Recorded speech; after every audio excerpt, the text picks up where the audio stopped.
Hi, this is Joe again with another movie review, and I'm going to continue with my theme with talking about Oscar-winning films. And the next film I'm going to be talking about is the 1979 Oscar-winning film Kramer vs. Kramer, which I think was the first Oscar-winning film I actually managed to see in the movie theaters. You know, I was old enough for the first Rocky film. I was like 5 years old at the time. So my parents didn't take me to see the first Rocky film, but they took me to see this one, and it was kind of like a depressing. In a way, it was kind of a depressing film. If you, those of you who've never seen this one, it's kind of like one of the more overlooked Oscar-winning films, let's say, in the last 3 to 5 years or so. Well, those who don't know the movie, this starts Dustin Hoffman in his first Academy Award-winning role. The other one being for Rain Man. Excuse me.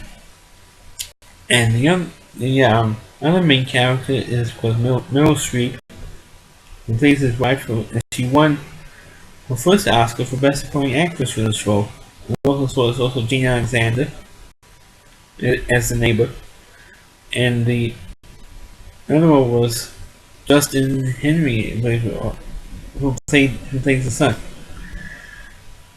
And of course, this was the two main characters, of course, were Meryl Streep and Dustin Hoffman, who plays a married couple. And Meryl Streep decided this one particular night, within like the first 5 minutes of the film, decides to leave her husband, who was played by Dustin Hoffman. And he says, "Oh, I don't want to live with you anymore." And of course, he doesn't take the son with him. It was like an 8-year-old son, and says, "Oh, how can you leave your son behind?"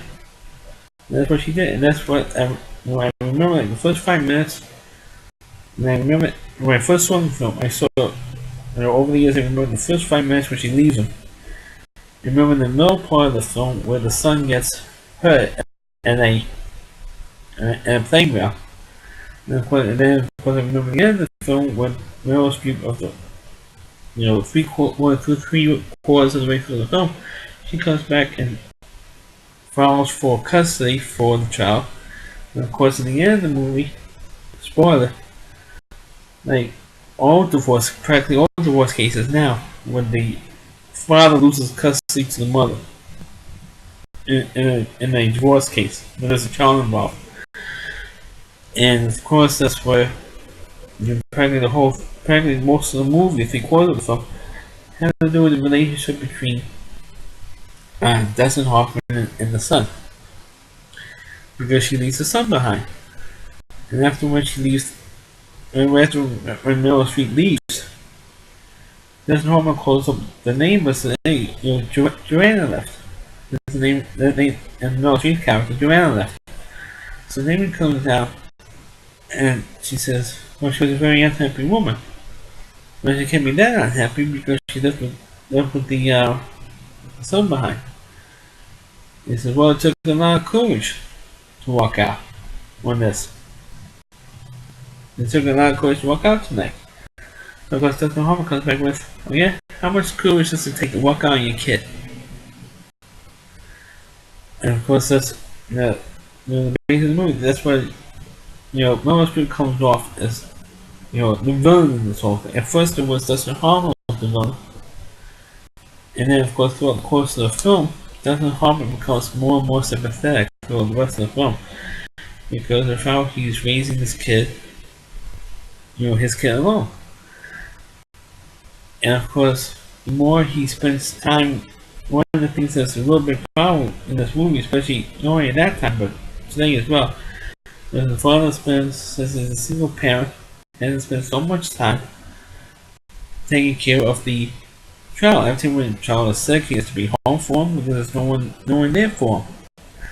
And he doesn't want the kid be in the house by himself. When he was sick, or if he has the flu, he has to take the kid to the doctor, or has You know, because he was working, he was late picking the kid up from a birthday party.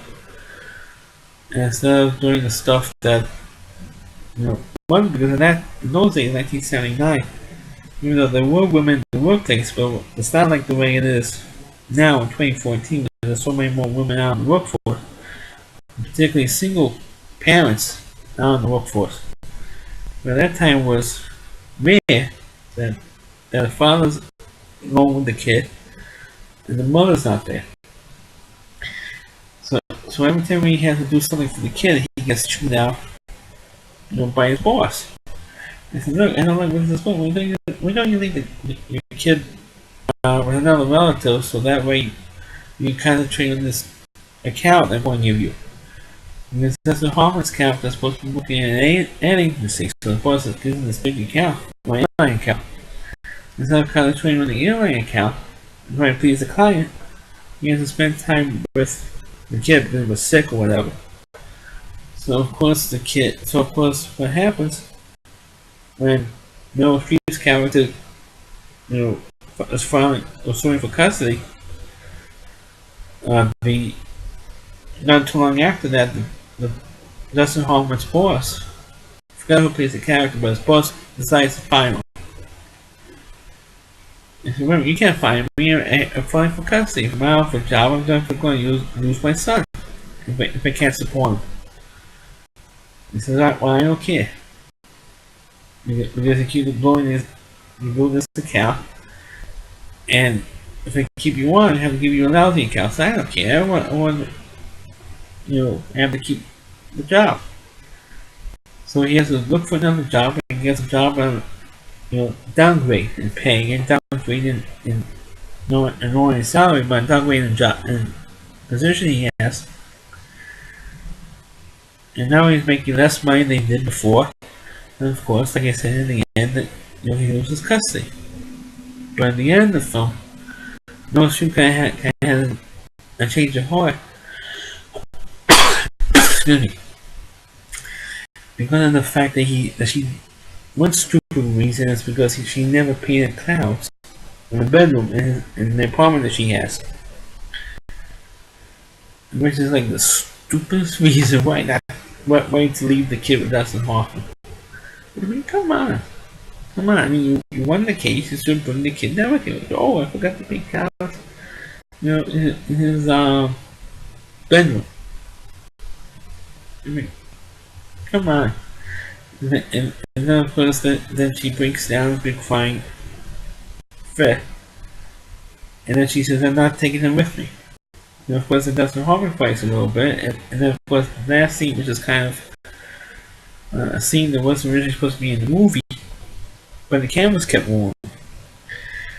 And what it was when after that scene where she steps into the elevator, Meryl Streep thought that the cameras would cut in that moment. But the cameras kept rolling, and so what she did was she fixes her hair, like this, and now I messed my own hair up now. The main point, messed my own hair up. So she asks Dustin Hoffman, how do I look? And Hoffman says, terrific. And when she smiles a little bit, and the elevator doors close, and that's how the movie ends. But and it's very quick for in my opinion, for an Academy Award winning movie, because usually Academy Award winning movies it's over 2 hours long, and in some cases, at least the movies that I've seen, it's about at least over 3 hours long, like Titanic was. But Silence of the Lambs it was 3 hours. But to have a movie that short, surprises me. Like I said, it's one of the two movies, and the ironic part of it is the two movies that Dustin Hoffman won for Best Actor, Kramer vs. Kramer and Rain Man, both ended up winning for Best Picture as well, as Dustin Hoffman winning for Best Actor.